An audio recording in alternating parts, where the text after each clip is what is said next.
I'll be honest, this summer is stacked.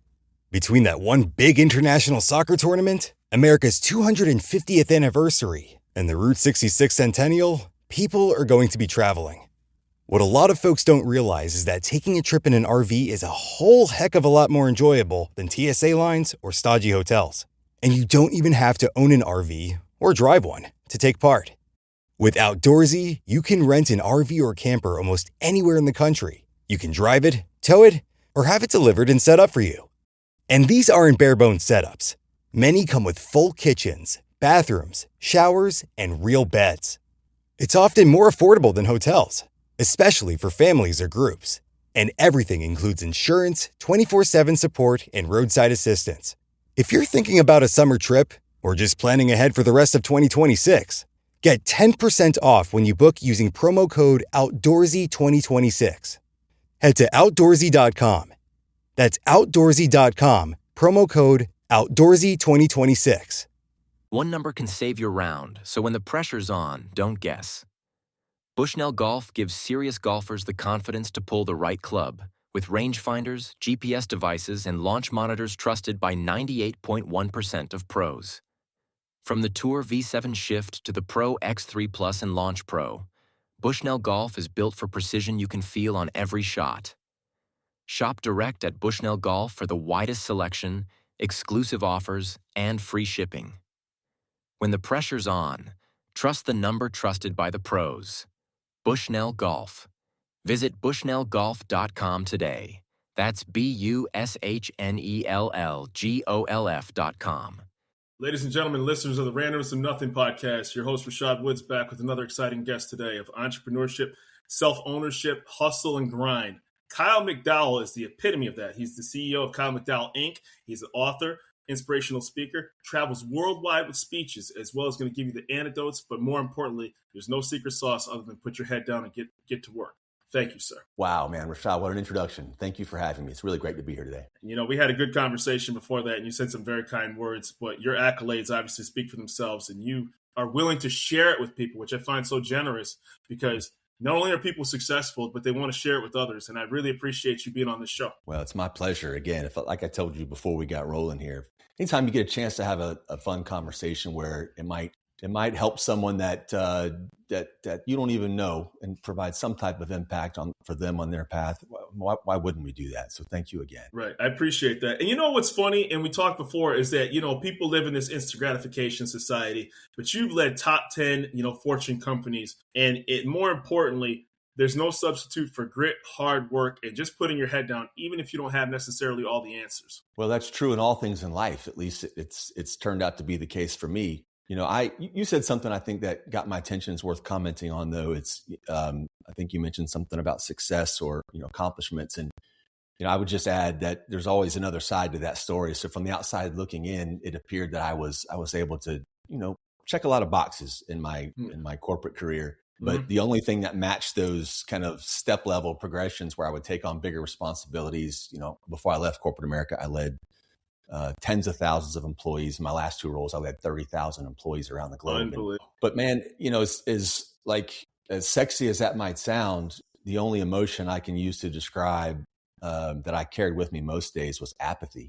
I just had gotten so tired of this corporate machine that was full of inauthentic leaders, this kind of dog eat dog, Lord of the Flies mentality that I only not witnessed, but also perpetuated at times, and just became so fed up with the whole machine that I just chose a better way. And that's when the light for me really kind of went off. Back to your point around put your head down and grind and hustle. That's the only way to accomplish anything worth having. And when I realized I was kind of going about it the wrong way, I was conscious and purposeful to make a shift. I didn't know exactly what that shift was going to entail and where it would take me, but ultimately it led me to write my USA Today and Wall Street Journal bestseller and put me with guys like you to have really cool conversations. Well, I think that it says something that we're kind of from birth to college. We all kind of come from the same, okay, just go to college, graduate from high school, get your degree. And then, the path to success is this sort of, like you said, to that grind. And whether it hits you 5 years into it, 10 years into it, or whatever stage it hits.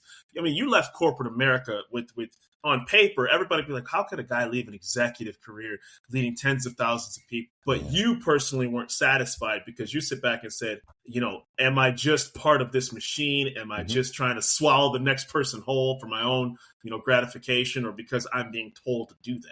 And that takes a lot to be able to pull back. Well, it's you said something, and I don't know if it was I listened to one of your episodes earlier today, and you talked about this thing that we all experience unless we're more purposeful about our path, and that is autopilot. Oh my you gosh. just kind of referenced it there. Go to high school. Everything is kind of prescribed. Although I do think in today's world, I think that prescription is less in black and white and it's less concrete because there's so many other avenues to do big things and have an impact. But I was no different than I would guess most of your audience, man, in that when I entered the workplace, I had a tremendous amount of eagerness and optimism. I wanted to make an impact. I wanted to do big things. It was kind of, I didn't really even think about once I got in the throes of this thing called corporate America, I stopped. I lost my connection to those emotions. It was always about what's next, how, a bigger office or a bigger opportunity, leading a bigger group, a bigger budget. Whatever those kind of success metrics that we identify for ourselves are, most of them are usually ego driven. In my case, they were. Right. But we get on this hamster wheel and we just keep chasing the next thing. And we wake up 30, 40 years later or at the end of a career and say, what the hell did I accomplish? What impact have I had? Yeah. Have I left people in places better than I found them? Which I think are all obligations of a leader, man. Absolutely. And I found very fascinating. I was looking at your TikTok channel, right? And you said, leaders never stop giving. And I thought it was very poignant. I'd never heard this before. I said, authenticity can be a trap, right? Because too often people are like, oh, I'm being my true self. But it's like, are you doing that at the expense of changing when need to? Are you are you at the point where I'm going to be my true self regardless of the circumstances that are in front of me, right? Meaning that, all the warning signs are that the road is ending, but I'm just going to keep driving in that same direction no matter. Yeah, I think there's a lot to unpack there, man. But I should be really clear. I think authenticity is one of the greatest and most important characteristics of a really impactful leader. It's the antithesis of what most of us see, and it's this inauthentic kind of facade of what we think a leader is supposed to be or how they think they're supposed to behave, which is usually creates this gap that really is hard to connect with people. But without question, you can lean too far into authenticity, at least in my observation, in that it will mire you in the ways that you've always been. It's like this, you hear it all the time. It's like, well, that's just who I am.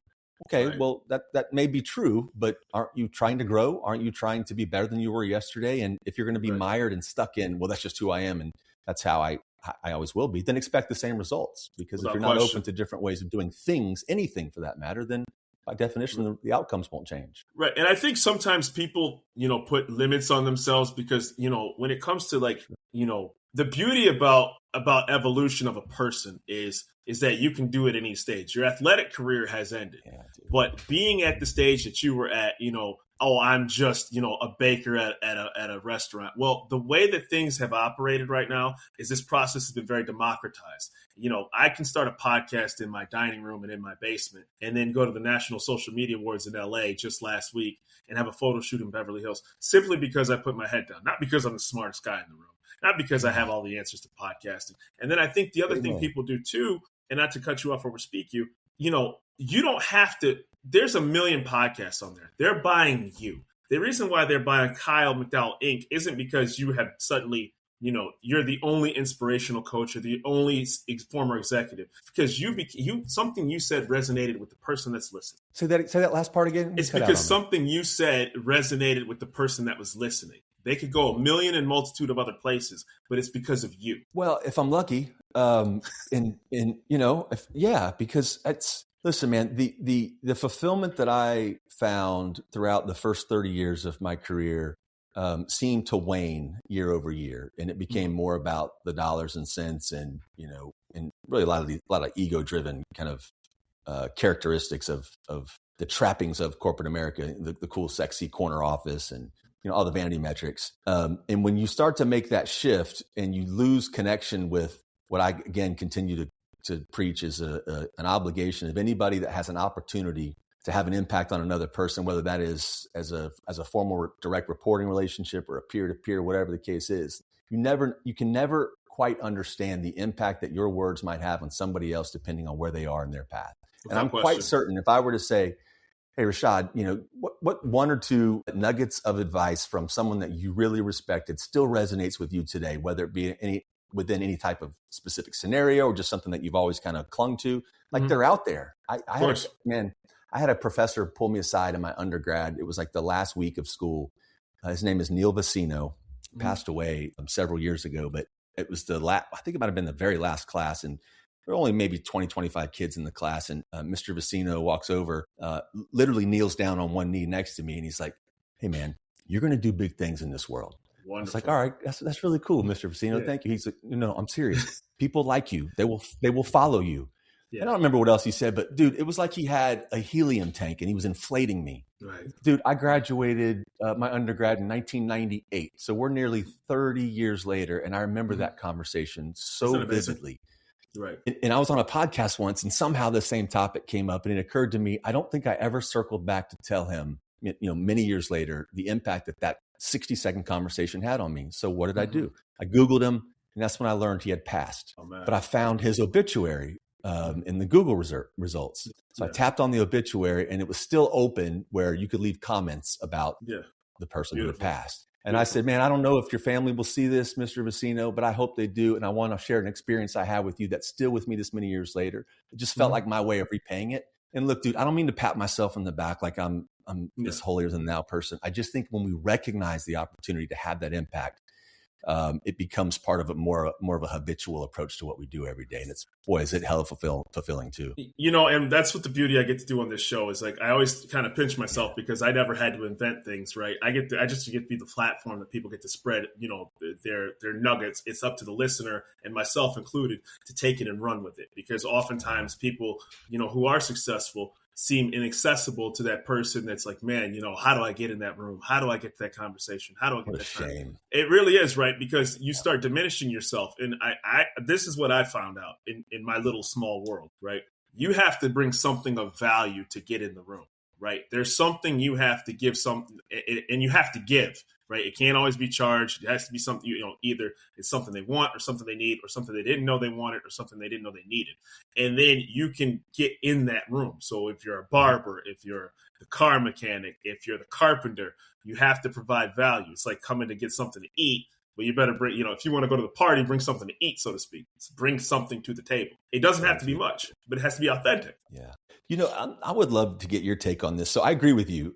In our largely transactional world, it certainly helps to bring value. Like it's like a dance, right? We want one person to lead, one person to follow, but they still bring their own kind of experience and components to that dance. I also think there's value in this, man. So someone who is kind of new to the industry, whatever the industry is, or whatever, they're just new, they're starting off on their path and they have an opportunity to be in a room with someone who has traveled that path. I think the value that person can still bring is hustle.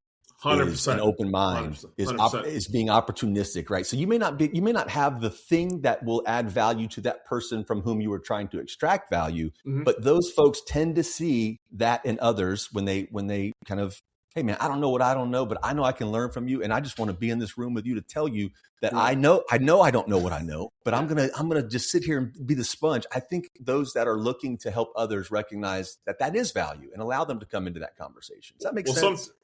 Sometimes too, there's a reason why people can change industries, right? There's a reason why the executive from, the plastic manufacturer can go to food and beverage or can go to chemicals because he understands process and people, he or she, right? So it's all about navigating that space. And the first thing... One number can save your round, so when the pressure's on, don't guess.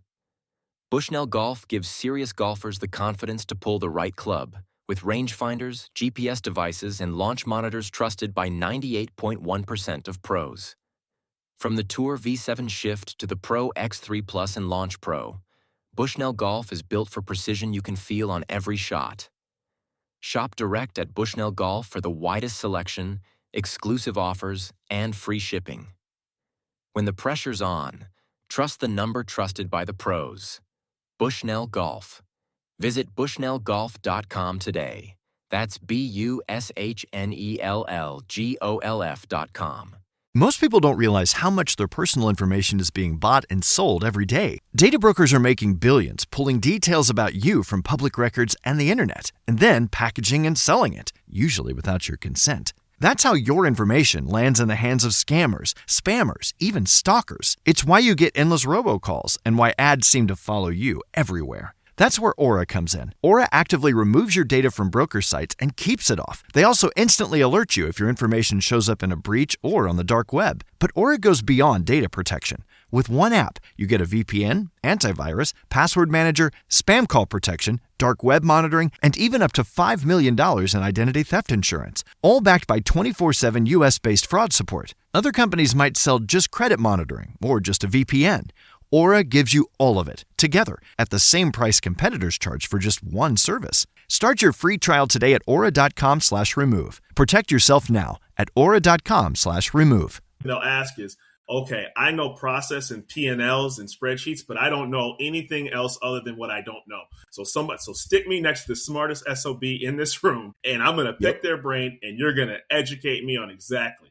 And then their outside perspective can say either A, you're not working hard enough, B, you're working for the wrong thing, or C, you guys aren't in a team together collaborating with one another. And those are hard conversations to have. But that's grit. There's no substitute for grit. Look at Jalen Brunson, who just won, at 6'2". Yeah, right. There's a lot of power in saying, I don't know, but I don't know. Right. And that was a hurdle, at least when I'm a leadership nerd. So that was a hurdle for me that I had to first identify and conquer, and that I didn't have to be the smartest guy in the room. I didn't have to have all the answers.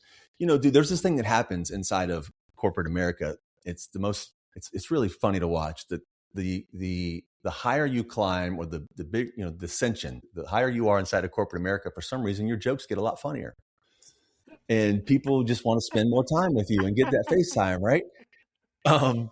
Which has this kind of insidious way of telling you that your jokes are funny, which means my words are the most important, which means I do bring the most value to this conversation. And then it's kind of self-perpetuating. Oh my gosh. And then before you know it, we're behaving in this air that no one on our team can, they can't relate to that because you're not being your authentic self. But boy, does that ego get bigger and bigger, and it's self-fulfilling throughout your entire career if you let it be. That might be the funniest thing and the realest thing I've ever heard, right? Because it's true, right? I mean, everybody wants to make the boss happy, right? So they don't want to sit back and say, yeah, that really wasn't that funny, but I went along with it, right? Because, it got me in the room. Or if I'm not the guy that's laughing, then suddenly I'm the outside looking in and I don't get invited to whatever social event, et cetera, et cetera. Get in to fit in, right? Exactly. I do have to ask you. Either way, I guess. I feel like I'm talking to somebody I've just known for years. What are the 10 we's? Because I really want to get into your book, your writing, and everything. Yeah. So the 10 W's are my, at first they were my leadership or professional behavioral principles. Mm-hmm. They're kind of like my 10 guiding principles. And I discovered them and kind of created them after about 22 years inside of corporate America, where I had grown to this place where I was leading, thousands of employees, but as I mentioned, the apathy was just so strong that I became so disconnected from the work I was doing. Man, I loathed the environments that I actually was tasked with creating. Yeah. So I was really struggling with this question over and over that played in my brain nearly 100 times a day, if not more, was, is there a better way? So I've been in this rat race for this many years, and is there a better way? Am I going to be at the end of my career, find myself, lacking this legacy that I'm trying to create, and realize that I missed out on connections and really truly connecting with people rather than driving the metrics alone. Now, don't get me wrong, metrics are very important, and they're they're kind of ultimate objective success criteria for whatever business you're in. But so I got so disconnected from the corporate world, I stepped away. I was a very lucky guy. I was in a position where I could take a few weeks off, if not a couple of months off. And then I quickly found myself in a new role where there was this opportunity for a cultural transformation. And I sensed early on in the interview process, it was going to allow me to be the leader that I never had, or probably more appropriately, be the leader I always wanted to be. Yeah. And so I took this role, and I was tasked with leading about 15,000 people. And I was 60 days into the role, and I brought the top 40 or 50 leaders into the centralized one of our offices. And it would be my opportunity to share with them kind of my expectations of them and introduce myself to many of them who I hadn't met in the previous 60 days. And the night before, I was in my hotel room, and I knew I had to create some slides because I'd be on stage talking to this group, and you can't have a good meeting without a bunch of PowerPoint slides. So not even close. That was that was the default. And I sat in my hotel room that night, and it was an epiphany that changed my life, man. And that's no exaggeration. I just started typing, and I was replaying these scenarios throughout my previous 20 years where bosses had left me feeling less than valued. I felt as if I was Yeah. just kind of a means to an end. And I thought to myself, well, we ain't going to be like that. I mean, I'm from very rural parts of Florida, the strawberry capital of the world, and we ain't. Yeah. It's pretty common. We ain't going to be like that. Yeah. And then, after a handful of those scenarios, I thought, well, I have had some good experiences. And as I played those through my brain, I was like, well, yeah, we're going to be like that. That's who we are. And through this kind of inner dialogue over the course of the next hour, I crafted these 10 sentences, each begin with the word we. We do the right thing always. We lead by example. We say what we're going to do, and then we do it. We take action. We own our mistakes. We measure ourselves by outcomes, not activity. We challenge each other. We embrace challenge, and we obsess over details.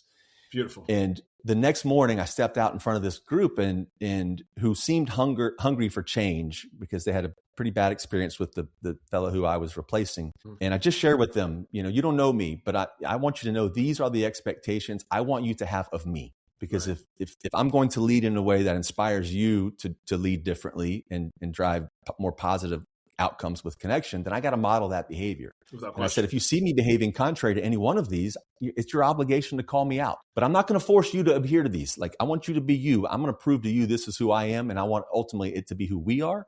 But I have to show it first. Beautiful. And Rashad, over the course of the next several months and ultimately years, this cultural transformation was so profound. Not only did nearly every objective measurement hit all-time highs, what was more impactful to me was watching bosses transform into leaders, people that genuinely care about the person to their left, to their right. Right. So I fast forward my career. I landed at a massive pharmaceutical firm after that, leading again about 15,000 people, a $2 billion budget I was armed with.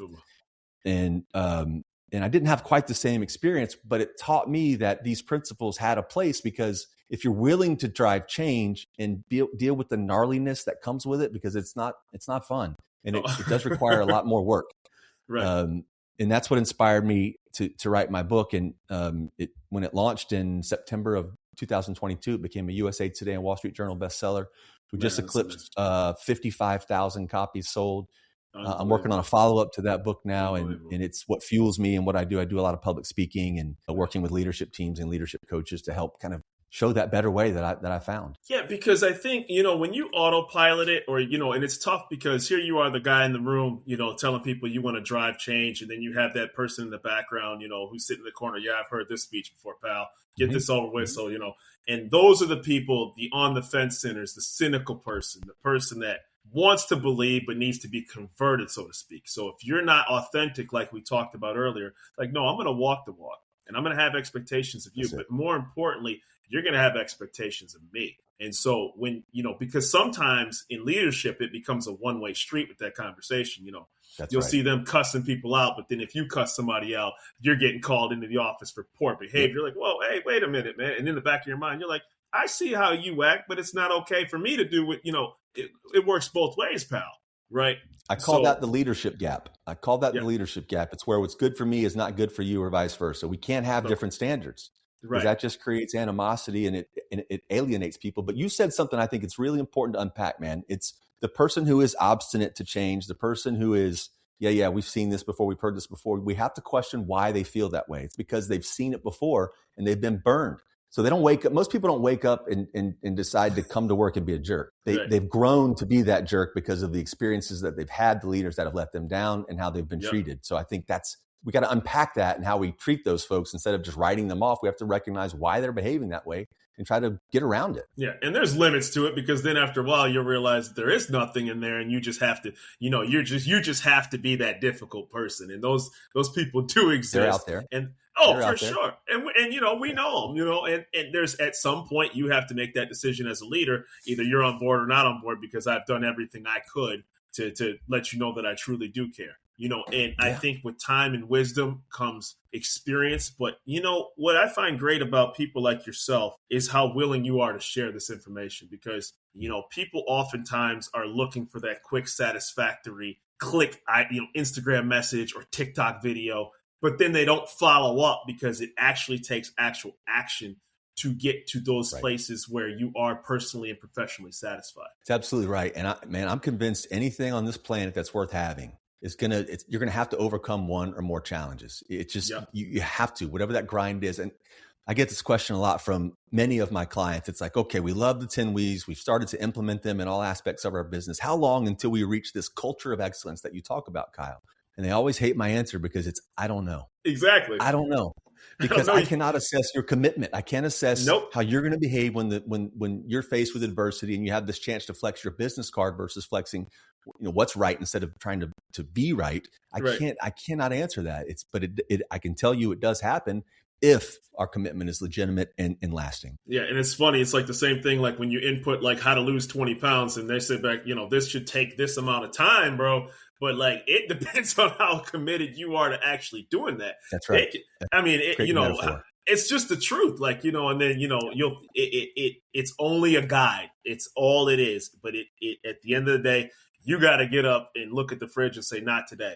You got to get up to that. It sounds cliche. Not today, Snickers. Not today, Snickers. I'm telling you, man. And take it from a guy who, I'm not the pinnacle of health. I'm not the pinnacle of poor health. I'm somewhere in between. I've lost, I've gained. And it's like, yeah, I probably shouldn't have ate like that over the weekend because it didn't get me. It set me back, another month or two. Yeah. Amen. Can I relate to that? I feel as though this conversation should go much longer. And I want to have a part 2. Where can people find Kyle McDowell Inc. and all the wonderful things you do? Because I can't encompass. We haven't even scratched the surface of what you do. Oh man, you're too kind, and I would love to come back. So that's on you. You let me know. I'll be there. So you mentioned it. It's I'm pretty much all social media platforms is the same handle at Kyle McDowell Inc.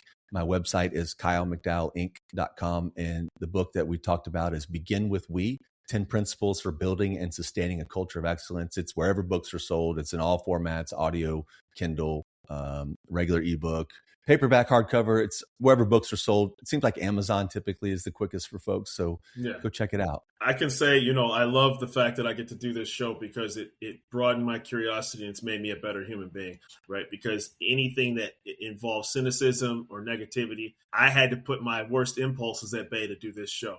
And I'm a better person for it because, sometimes you can sit back and say, where's the opportunity lie? It's right here, baby.